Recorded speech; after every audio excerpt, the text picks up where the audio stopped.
আমিরে জামাতকে সেনাপ্রধানের বিশেষ প্রস্তাব নিয়ে তোলপাড়। দর্শক, জামাতও খুব খুশি, বিষয়টা গুরুত্বপূর্ণ। একটা সিম্পল ঘটনা রাজনীতিতে রংসং মাখিয়ে খুব এক্সাজারেট করা হচ্ছে এবং জামাত শিবিরের লোকজনও বিষয়টার ভার নিতে পারছে না বলে মনে হচ্ছে। এজন্য এই বিষয়গুলোতে সচেতন থাকা দরকার। জরুরি আলাপ করছি দর্শক। ভার নেয়া এটা শিখতে হবে। দেখেন, আপনি যদি হিউম্যান সাইকোলজি স্টাডি করেন অথবা ওয়ার্ল্ড পলিটিক্সের হিস্ট্রি পড়েন, সেখানে ক্ষমতার ভার নেয়ার একটা বিষয় আছে। মেকিয়াভেলির দি প্রিন্স পড়েন, অনেক কিছু বুঝবেন। প্লেটোর পলিটিক্স পড়েন, ফিলোসোফার কিং পড়েন, ফিলোসোফার কিং থিওরি পড়েন প্লেটন, বা প্লেটনিক স্টেট থিওরি যদি পড়েন, বিষয়টা বোঝা যাবে যে ক্ষমতার ভার নেওয়া সবার পক্ষে সম্ভব নয়। এজন্যে এই প্লেটো ফিলোসোফার কিং এর কথা বলেছেন যে ওই বংশ থেকেই রাজা হবে। হঠাৎ করে এই যে গণতন্ত্রের অনেক সমালোচকরা অনেকে বলেন যে যে কেউ ক্ষমতা পেলেই ক্ষমতার ভার নিতে পারে না। কি সেটা? একজন গরিব লোক একদম রুট লেভেল থেকে উঠে যদি হঠাৎ বিরাট কিছু হয়ে যায়, ক্ষমতাশালী হয়ে যায়, সে জালেম হয়ে যায়।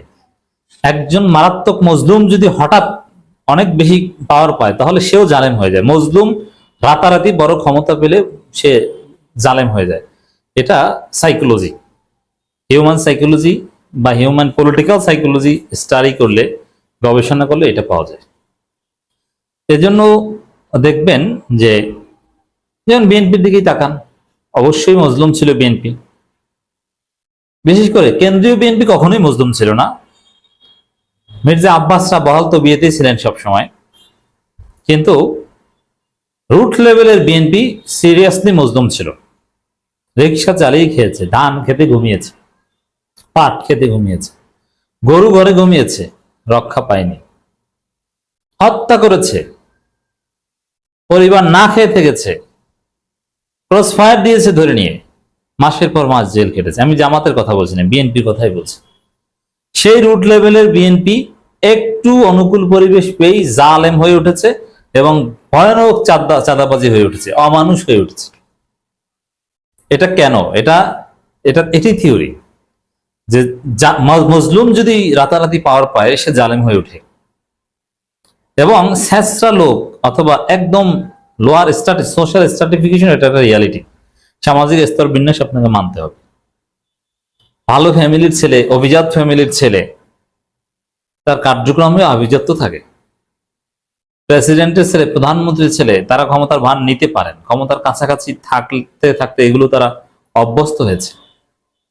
এই জন্য দেখবেন যে শেখ হাসিনার হাজার সমালোচনা থাকলেও প্রধানমন্ত্রী হিসেবে শেখ হাসিনার যে ওয়েট, যে ভাব, কন্ট্রোলিং পাওয়ার, এমন মন্ত্রী পরিষদকে এবং টোটাল পরিস্থিতির উপর, এটা বাংলাদেশে অন্য কারণেই। এই রিয়ালিটি আপনাকে মানতে হবে। তো জামাত শিবিরের ক্ষেত্রে এটা কেন বললাম মূল আলোচনায় আসার আগে, জামাত শিবিরের লোকজন কখনো ক্ষমতার স্বাদ পায়নি। জামাত শিবিরের ইতিহাসই হচ্ছে মজলুম থাকার ইতিহাস। তারা সবসময় মজলুম। জামাত শিবির মানে গোপনে রাজনীতি করো। জামাত শিবির মানে গুরুত্বপূর্ণ কোনো জায়গায় যাওয়ার স্পেস পায়নি। বেশিরভাগ, ব্যতিক্রম দুই একজন আছে, দুই একজন শিবির করে যারা আজকে গুরুত্বপূর্ণ আছে, তারা আবার জামাত করে না। তারা সমালোচক অথবা নীরব সমর্থক। কিন্তু ওভারঅল চিত্র হচ্ছে জামাত শিবিরের ইতিহাসই হচ্ছে জুলুমের ইতিহাস। তারা জুলুমের শিকার হয়, মজলুম। যারাই আসে তারাই জুলুম করে তাদের উপর।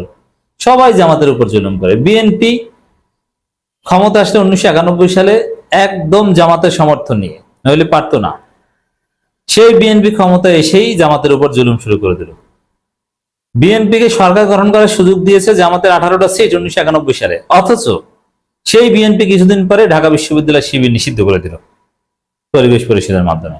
জাহাঙ্গীরনগর বিশ্ববিদ্যালয় নিষিদ্ধ, এবং শিবির অনেক স্টুডেন্টদেরকে হত্যা করেছে ক্ষমতা পাওয়ার কিছুদিনের মধ্যে। অথচ ক্ষমতাটা দিয়েছেই জামাত। আপনি চিন্তা করেছেন কি বিএনপি কি করতে পেরেছে বা কি করেছে? কিছুদিন পরে এসে গোলাম আজমকে গ্রেপ্তার, অথচ যে গোলাম আজম যাতে 18টা সিট দিয়ে সমর্থন দেয় এই জন্য আওয়ামী লীগও গোলাম আজমের পা ধরেছিল, বিএনপিও পা ধরেছিল, কিন্তু গোলাম আজম বিএনপিকেই সরকার গঠন করতে দিয়েছিলেন, বিএনপিকেই সরকার গঠন করতে দিয়েছিলেন, এটাই সঠিক। জামাত না দিলে কোশ্চিন কালও করতে না, অথচ সেই গোলাম আজমকে কিছুদিন পর গ্রেপ্তার করেছে। এটা বলি এই কারণে আসলে জামাতের সাথে সবাই জুলুম করেছে, সবাই প্রতারণা করেছে, এই জন্য রাষ্ট্র ক্ষমতার ভার নেয়া এই জিনিসটায় জামাতের ঘাটতি আছে। এত আলোচনা কেন করলাম? সেনাপ্রধান আমিরে জামাতকে প্রস্তাব দিয়েছে, বিষয়টা এরকম না। জাস্ট আমিরে জামাতকে ফোন দিয়েছেন সেনাপ্রধান, ফোন দিয়ে বলেছেন যে আপনার অসুস্থতায় আমরা দোয়া করছি, আল্লাহ আপনাকে সুস্থ করুক, এবং আপনার চিকিৎসায় যদি কোনো সহায়তা দরকার হয়, যেহেতু বাংলাদেশের সবচেয়ে ভালো হসপিটাল সিএমএইচ, আপনি স্কোয়ার অথবা আরো যেগুলো আছে প্রথম সারি, এভার কেয়ার, নানান জায়গায় আপনি যেতে পারেন, কিন্তু সিএমএইচ এর মতো ভালো চিকিৎসা আপনি কোথাও পাবেন না। সিএমএইচ এর যে প্যাথোলজি টোটাল এশিয়ার মধ্যে অন্যতম শ্রেষ্ঠ, কিন্তু ওখানে জেনারেল অ্যাক্সেস নেই, যার ফলে এটা সুবিধা সাধারণ মানুষ পায় না, ডিফেন্সের লোকজন পায়, তাদের পরিবার পায়, অথবা যদি সেনাবাহিনী কাউকে ওখানে নেয় তারা পায়। এই বিবেচনায় হয়তো কার্টিজি থেকে সেনাপ্রধান বলেছেন যে আল্লাহ আপনাকে সুস্থ করুক, আপনার স্বাস্থ্য কেমন, স্যার ভালো আছেন কিনা, এখন কেমন বোধ করছেন, এটা যে কেউ অসুস্থ হলে গুরুত্বপূর্ণ, যে কেউ খোঁজ নেয়, এই একদম সিম্পল ব্যাপার। তখন বলেছে যে কোনো হেল্প যদি দরকার হয় আমাদেরকে বলবেন। বিষয়টা এরকম, আমরা হেল্প করতে প্রস্তুত। বিষয়টা এরকম যে হঠাৎ অসুস্থ হয়ে পড়েছে, এখন জরুরি ভিত্তিতে এয়ার অ্যাম্বুলেন্স দরকার, এয়ার অ্যাম্বুলেন্সে করে বিদেশে নেওয়া দরকার, অথবা সিএমএইচ এর বিশেষ সাহিত্য চিকিৎসা যদি পায় তাহলে বিদেশে না গেলেও হয়। তখন সেনাবাহিনীকে বললে এয়ার অ্যাম্বুলেন্স পাঠানো হোক, আর সেনাবাহিনীর বিশেষ হেলিকপ্টার হোক, আর সিএমএইচ চিকিৎসা দেওয়ার সুযোগ দেওয়া হোক, যেভাবে হোক এইটা হয়তো তারা করে দিবে। জাস্ট এই সেন্সে বলেছেন, জাস্ট এতটুকু। আর এটাকেই বিভিন্ন গণমাধ্যম শিরোনাম করেছে, একটা গণমাধ্যম রিপোর্ট। এবার জামাত আমিরকে যে প্রস্তাব দিলেন সেনাপ্রধান, কি প্রস্তাব দিলেন? আবার জামাতও আমির জামাতের এডমিন ফেসবুক, যদিও এডমিন এটা মজার অনেক বিষয় আছে, যে নিজে লেখে অনেকেই বলে এডমিন, যদি আমির জামাতের ক্ষেত্রে এরকম না, যে ওই ফেসবুক ওটা নিজেই চালান, নিজেই লেখেন নর্মালি, কিন্তু এখন অসুস্থ অবস্থায় এডমিন লিখছে। এরকম অনেক দেখেছি যে নিজে লিখে দেয় এডমিন, মানে এডমিনের উপর দায় চাপিয়ে দেয়। এগুলো বেশিরভাগ ক্ষেত্রে ভুয়া ভাই, এগুলো আমাদেরকে বুঝেন না। আমরা সোশ্যাল মিডিয়ার লোক, আমরা জানি, বুঝি, চিনি, এইসব ভাটপারি জানি। যাই হোক, আমিরে জামাত তার ক্ষেত্রে এডমিন তো অবশ্যই আছে বা থাকবে, আমাদেরই যেহেতু আছে, কিন্তু লেখা দিলে ওটা তার কাছে জিজ্ঞেস করে দিয়েছে। এখন সেই ফেসবুক পোস্টে বিস্তারিত লেখা যে সেনাপ্রধান আমির জামাতের খোঁজ নিলেন, যে কোনো ধরনের চিকিৎসা সেবা বা দরকার হলে প্রস্তাব দিয়েছেন। যে এই কারণ এইটার বিষয় হচ্ছে যে এটা আমি তো ব্যাখ্যা করেছি, এটা একদম সিম্পল ওইভাবে বলেছে। আর কেন আমির জামাতের কি টাকার অভাব, তাদের নিজস্ব হসপিটাল নেই, অথবা বিদেশে গেলে সেনাবাহিনী হেল্প নেওয়া লাগবে? আমিরে জামাতের যে লিঙ্ক আছে বা জামাতের, তার মাধ্যমে সারা পৃথিবীর যে কোনো জায়গায় চিকিৎসা নিতে পারে, কারো হেল্প তো দরকার নেই।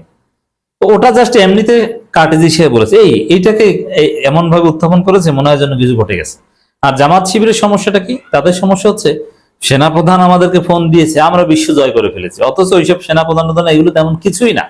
এজন্য ক্ষমতার ভার, যেমন তারেক রহমানের কাছে সেনাপ্রধান ফোন দিলে হয়তোবা 2-3 বার রিসিভই করবেন না, খালেদা জিয়ার কাছে ফোন দিলে বলবেন যে বাবা একটু পরে ফোন দাও, আমি একটু ব্যস্ত আছি। কিন্তু জামাতের আমির বা কারো কাছে ফোন দিলে মনে হবে যেন যে বারাক ওবামা বা ডোনাল্ড ট্রাম্প ফোন দিয়েছে, এরকম গুরুত্ব দিবে। কেন? ওই যে ক্ষমতার ভার বহন বা ক্ষমতার কাছাকাছি যাওয়া হয়নি। তো এই জন্য এই জামাতের লোকজন এটা ব্যাপকভাবে প্রচার করছে, সেনাপ্রধান ফোন দিয়েছে, সেনাপ্রধান ফোন দিয়েছে, কি না কি হয়েছে, কি না কি হয়েছে, দেখছো কত বড় কি। অথচ এটা কিছুই না, এগুলোকে এত গুরুত্ব দেওয়ার কিছু নাই ভাই, ওটা কোনো ঘটনার মধ্যেই পড়ে না। সেনাপ্রধান আমির জামাতের স্বাস্থ্যের খোঁজ খবর নিয়েছে, এটা কোনো উল্লেখযোগ্য ঘটনাই না, অথচ জামাতের লোকজন এমন ভাবে প্রচার করছে, আর মিডিয়াগুলো এমন ভাবে প্রচার করছে মনে হয় যেন বিশাল কিছু, দুনিয়া উল্টে গেছে। তো এগুলো ক্ষতিকর, বিশেষ করে জামাত শিবিরের লোকজনের জন্য এই আলোচনাটা এই জন্য করলাম যে আপনারা ওই আপনার থানা আমির ওসি ফোন দিলে ওসিকে ওসি আপনার জন্য দাঁড়িয়ে থাকবে, ইউএনও আপনার জন্য দাঁড়িয়ে থাকবে, বলবে যে আপনি অমুক টাইমে আসেন।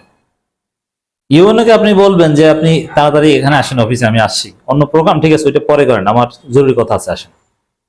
ডিসি কে জেলা আমির বলবে যে আপনার ওই প্রোগ্রামটা ক্যান্সেল করে দেখেন এখানে আসতে পারেন কিনা।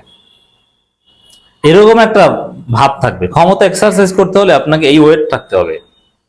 সেনাপ্রধানের ফোন পে বিশ্বজয়ের ফিলিংস পেলে তো ভাই আপনি ক্ষমতায় আসতে পারবেন না।